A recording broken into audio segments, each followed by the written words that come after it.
Et salut mesdames en recherche de perte de poids ou déjà en perte de poids. Aujourd'hui, on va parler d'un truc qui me tient à cœur. C'est quelque chose que je considère comme un peu le mal absolu dans la perte de poids, c'est les régimes. Donc on va en parler directement dans cette vidéo.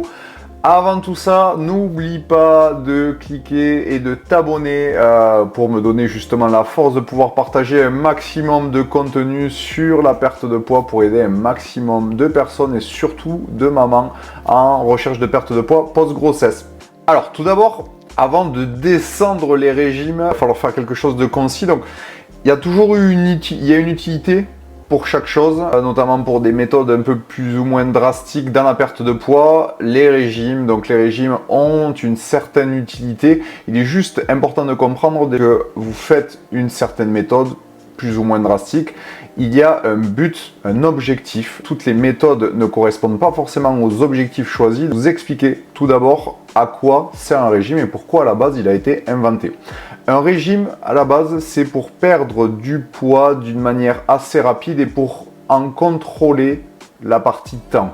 En fait, le laps de temps sur lequel vous allez perdre du poids, si vous faites une perte de poids durable avec un rééquilibrage alimentaire sans supprimer des aliments, vous allez avoir un facteur temps qui est un peu incontrôlable. Différemment des régimes où les régimes, vous allez devoir manger certains aliments, en prohiber beaucoup d'autres, ce qui fait que pouvoir savoir à peu près en combien de temps vous allez pouvoir perdre un poids donné. Alors pourquoi du coup les régimes ont été mis en place? Pour différents objectifs de santé, des personnes qui doivent perdre par exemple beaucoup de poids pour après être opérées, certaines anesthésies, des anesthésies générales sont impossibles sur certaines personnes à forte corpulence, donc vous allez devoir justement faire des régimes pour perdre du poids très rapidement pour ce but-là. D'autres buts sportifs, par exemple, lorsque vous souhaitez rentrer dans une catégorie de poids, comme on peut faire avec la boxe, justement ces régimes et ces techniques-là, ce qu'on appelle le cutting, sont des choses très drastiques et dangereuses, mais voilà, ça existe et c'est pourquoi aussi on avait mis en place ce genre de méthode pour arriver à la peser, donc à un certain jour, à une certaine deadline, à un certain poids. Et pour finir, par exemple, vous avez un objectif physique bien défini, comme peuvent l'avoir les bodybuilders, arriver vraiment à une précision physique assez inégalable si vous ne faites pas une diète drastique. Alors lorsqu'on met en place un régime, tout simplement en fait on met en place un déficit calorique. On en entend beaucoup parler, mais c'est ce qu'on fait depuis la nuit des temps avec les régimes. Vous supprimez des aliments pour vous mettre en déficit calorique, donc donner à votre corps moins d'énergie pour qu'il puisse venir puiser normalement dans les graisses. Le souci qu'il peut y avoir, on va le voir un peu plus tard, c'est que lorsque vous faites des régimes, le corps va puiser un peu n'importe où, il va puiser dans les graisses mais aussi dans votre masse maigre. Alors, les pour d'un régime, le premier pour, c'est que vous allez avoir le contrôle sur le temps. Vous allez savoir, lorsque vous perdez du poids, à peu près combien de temps vous allez perdre, combien de kilos, et encore que sur des rééquilibrages alimentaires, par exemple pour des personnes de ma méthode, on sait que les personnes en général perdent 8 kilos en 60 jours. Mais voilà, avec les régimes, ça va être beaucoup plus précis, vous ne laissez pas de place au hasard, vous ne laissez pas le temps de faire. Donc ça, c'est le premier point, le point positif qu'il pourrait y avoir à un régime. L'autre point positif aussi, c'est que vous avez la possibilité de pouvoir contrôler des aspects esthétiques de votre corps. Par exemple, les bodybuilders vont avoir une diète et un régime bien précis, donc ils vont pouvoir contrôler leur masse grasse, le pourcentage de masse grasse, le pourcentage de masse maigre. Voilà, donc ça va être bien plus précis et ça va leur donner la possibilité de pouvoir être précis sur leurs calculs et du coup in fine sur leur physique. La problématique majeure du coup des régimes, s'il devait y en avoir un principal, il y en a plusieurs, mais s'il devait y en avoir un seul, c'est les effets yo-yo. Pourquoi? Parce que la simple et bonne raison, c'est que lorsque vous faites un régime, vous supprimez des aliments qui vous mettent en déficit calorique, donc vous donnez moins d'énergie à votre corps. Lorsque vous allez remettre ces aliments dans votre quotidien, dans votre alimentation, vous allez remettre cet apport énergétique dans votre corps et du coup, vous allez reprendre le poids que vous avez perdu. L'autre problème, mais qui est tout aussi important selon moi que l'effet yo-yo, c'est la création de troubles alimentaires qui peuvent se faire justement avec des restrictions trop importantes. On prive son corps de beaucoup de choses. Mentalement, ça peut être très compliqué.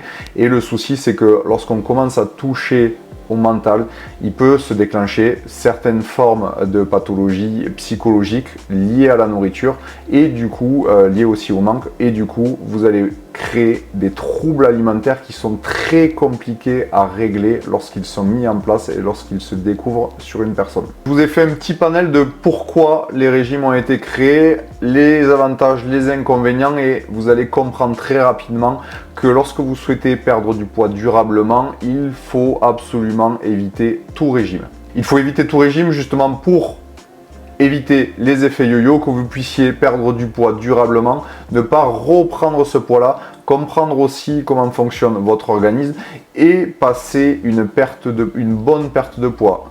Ce que j'entends par là, c'est que lorsque vous donnez à votre corps les nutriments dont il a besoin mais que vous restez en déficit calorique, vous allez être en pleine forme toute la journée parce que vous allez manger varié, donc vous allez donner ce qu'il faut à votre corps en termes de nutriments, ce qui va vous permettre de ne pas être fatigué, de ne pas avoir faim, de ne pas avoir de stress et in fine, votre perte de poids va se passer d'une manière durable, va bien se passer. Totalement l'inverse d'un régime, lorsque vous coupez énormément d'aliments, vous vous retrouvez en période de stress, de fatigue, d'énervement et tout ça est un cercle vicieux qui va être très compliqué psychologiquement.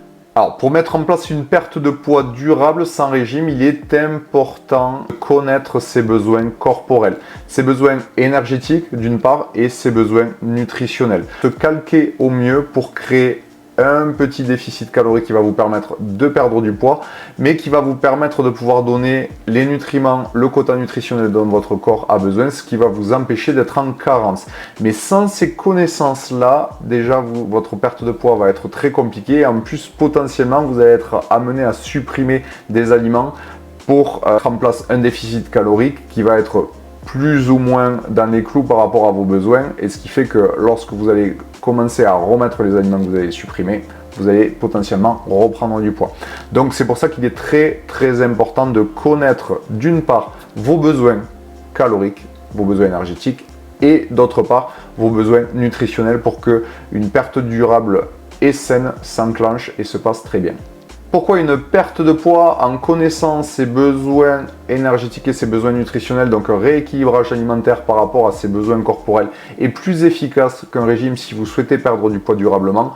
Tout simplement parce que vous allez donner à votre corps ce dont il a besoin, vous allez pouvoir tout contrôler d'une manière efficace, qui vous permettra de pouvoir perdre du poids déjà d'une manière saine, qui est surtout le laps de temps où vous allez chercher à atteindre votre objectif. Et l'autre chose, c'est que comme vous allez savoir vos besoins nutritionnels, le moment où vous arriverez à votre objectif, donc si vous êtes à moins 8 ou moins 10 kg par exemple, comme vous n'avez pas supprimé d'aliments et que votre perte de poids s'est fait durablement, vous n'allez pas reprendre le poids que vous avez perdu. Et ça, c'est le plus important parce que le problème des effets yo-yo, c'est que d'une, vous reprenez potentiellement le poids que vous avez perdu, mais vous pouvez aussi très rapidement prendre plus que ce que vous avez perdu. Et psychologiquement, c'est quelque chose de dramatique. Déjà, physiquement, de reprendre du poids après en avoir perdu d'une manière conséquente, c'est quand même un événement assez brutal pour le corps,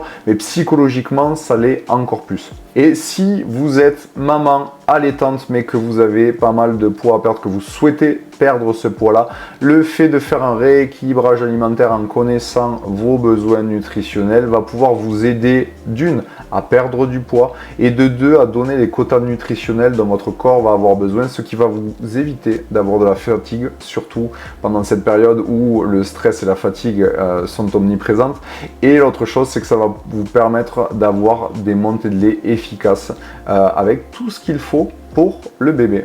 Si tu souhaites perdre du poids et que tu es jeune maman, que tu souhaites perdre ton poids de grossesse, je te propose de cliquer dans le lien Calendly juste en dessous de la vidéo, dans la description.